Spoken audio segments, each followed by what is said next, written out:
তো ভাই লোক, আমি Spiderman brand new day movie দেখে এলাম। তো আমার কেমন লেগেছে? আমার খুবই ভালো লেগেছে। স্পাইডার বয় থেকে এখন স্পাইডার ম্যান হয়ে গেছে, আগের থেকে অনেক বেশি ম্যাচিওর হয়ে গেছে। কেন সে জানে যে এবার যদি ভুল করে কোনো, তাহলে পিছনে লড়ে লাগবে, তার জন্য সে ঠিকঠাকভাবে তৈরি আছে এখন। কেন সে আর নেক্সট ভুল করে না, কিন্তু তাও স্পাইডারম্যান তো ভুল হয়ে যাবে। কেন স্পাইডারম্যান প্রচণ্ড রিলেটেবল মানে ক্যারেক্টার একটা, যেটা আমাদের মানে ন্যাচারাল লাইফের সাথে অন্তত মিলে যায়। আমার খুবই ভালো লাগে ক্যারেক্টারটাকে। আর তার নো ওয়ে হোমের পরে যে মানে ব্যবস্থা হয়েছিল, সেই ব্যবস্থার পর মানে সে তাকে সবাই ভুলে গিয়েছিল বেসিক্যালি।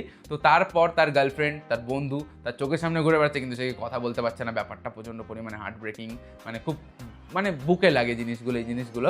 কেন এই জিনিসগুলো সত্যি খুব রিলেটেবল। যদি কেউ আজ আমাদের এই ওয়ার্ল্ডে কেউ যদি সুপার হিরো হতো এরকম একটা, তার সাথে এরকম হতেই পারে, কেন হবে না, হতেই পারতো। তো তারপর তার কি, বা একটা ন্যাচারাল সাধারণ মানুষ, যদি তোমার গার্লফ্রেন্ড তোমাকে ভুলে যায় আর সে যদি একটা অন্য ছেলে কিস করে, তোমার কেমন ফাটবে? স্পাইডারম্যানেরও ততটাই ফেটেছে। তো এই জিনিসগুলো আমি মানে এনজয় করি না এরকম বলবো না, কিন্তু আমার ভালো লাগছিল বেশ স্ক্রিনের উপরে দেখতে। কেন এরকম ধরনের সুপার হিরোর প্রবলেম খুব কম সুপার হিরো মুভিতে দেখায় গ্রাউন্ড লেভেলে এসে, যেটা স্পাইডারম্যানের মানে গল্পতে দেখানো যায়। কেন স্পাইডারম্যান তৈরি করা হয়েছিল এইভাবে। টম হল্যান্ডকে মারাত্মক লেগেছে, জ্যান্ডিয়াকে মারাত্মক লেগেছে, আর স্ট্রেঞ্জার থিংস একটা ক্যারেক্টার আছে Max Sidney Sick, I think নাম, আমি উচ্চারণ ঠিকঠাকই করেছি। আমি আপাতত ম্যাক্সই বলবো, কেন নাম আমি ভুল বলি বেসিক্যালি। তো ওনার অ্যাক্টিং আমার মারাত্মক লেগেছে, মারাত্মক লেগেছে। উনি এখানে মেন ভিলেন। হ্যাঁ, উনি মাইন্ড ট্রান্সফার করতে পারে, মানে আমার বডির ভিতরে ওনার মাইন্ড আসতে পারে। তো এরকম একটা কনসেপ্ট আছে, মোটামুটি ভালো বেশ। আর এখানে মানে আমাদের ডক্টর ব্যানার, মানে বেসিক্যালি হাল্ক আছে, দারুণ লেগেছে। হাল্কের যেটুকু সিনে ছিল আমার খুবই ভালো লেগেছে, সত্যি খুবই ভালো লেগেছে। এখানে ব্ল্যাক উইডো আছে, হচ্ছে মানে একটু সিনা আছে, আমি স্পয়েল হয়ে যাচ্ছে তার, আচ্ছা বলবো না। তো বেসিক্যালি সবার অ্যাক্টিং খুব ভালো লেগেছে। ওদিকে অ্যাক্টিংয়ের কথা বলি আমি, কালার গ্রেডিং আমার খুব ভালো লেগেছে। লাল কালারের স্যুটের ভিতরে মানে মারাত্মক লাগছিল, লাল নীল দিয়ে, মানে স্যুটটা দারুণ লাগছিল।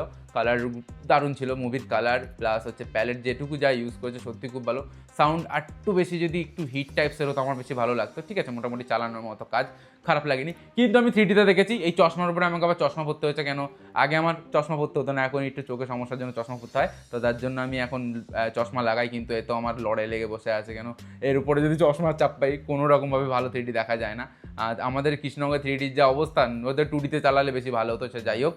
তো মোটামুটি যদি আমি গল্পে আবার ফিরি, তো ওই যে স্পাইডারম্যানের সব কিছুতে লড়ে লেগে আছে বেসিক্যালি এখনও অবধি। তো বেসিক্যালি আমি যদি এবার একটু স্পয়েল করে দিই, মানে না তা করবো না, কিন্তু এইটুকু বলতে পারি, স্পাইডারম্যানকে সবাই সামনে দিয়ে বলে যে আমি তোমাকে ভালোবাসি না, এতে আরও স্পাইডারম্যানের লড়াই লেগে যায়। কিন্তু হ্যাঁ, ছেলে এখন কষ্ট পেতে পেতে মানে একটা এমন জায়গায় চলে যায় মানুষ, যখন কষ্ট পেতে পেতে সে আর কষ্ট ফিল করতে পারে না, সেরকম জায়গায় চলে গেছে স্পাইডারম্যান। সবই মোটামুটি হারিয়ে গেছে। হ্যাঁ, কিন্তু বন্ধু বান্ধবী আছে, এখন সবাই জানবে এরপরে। যারা যারা মুভি দেখবা তারা নিশ্চয়ই বুঝতে পারবো আমি কী নিয়ে বলছি। যারা যারা মুভি দেখে ফেলেছো তারা কমেন্ট করো কেমন লেগেছে। আমার তো খুবই ভালো লেগেছে। মুভি হলে কিছু চুতিয়া লোক ছিল যারা বলছে যে এই মুভিটা নাকি ভালো হয়নি, কিন্তু আমার খুব ভালো লেগেছে। এই মুভিটাকে স্লো বলেছে। তোরা মুভি দেখতে আসিস কেন সিনেমা হলে আমি জানি না, কি দেখতে আসিস সিনেমা হলে? ক্যারেক্টার ডেভেলপমেন্ট দেখবি না, শুধু মারপিট দেখবি স্পাইডারম্যানের? কত সুন্দর মুভিটা বানিয়েছে, তারপরেও বলছে নাকি পছন্দ হয়নি। আর কিছু বলার নেই আমার। এইসব লোকেরা আই থিঙ্ক মার্ভেলের সিনেমা দেখতে দেখতে হয়তো বড় হয়েছে, আমরা সবাই বড় হয়েছি, কিন্তু ক্যারেক্টার ডেভেলপমেন্ট প্রথম মানে স্পাইডারম্যানের প্রত্যেকটা মুভি ভালো, বেসিক্যালি প্রত্যেক মুভি অল্প অল্প থাকে, কিন্তু এটাতে বেসিক্যালি এটা স্পাইডার সিনেমা। আমার খুবই ভালো লেগেছে। স্পাইডারম্যানকে আমি খুব ছোটোবেলাতেই পছন্দ করি। প্রথম যদি কোনো সুপার হিরো দেখে থাকি তাহলে সেটা স্পাইডারম্যানই। হ্যাঁ, এই মুভিটা একটু স্লো, মানে একটু স্লো না ঠিক, এটা এইটুকু দরকার ছিল না, তো ক্যারেক্টার ডেভেলপমেন্টটা হতো না।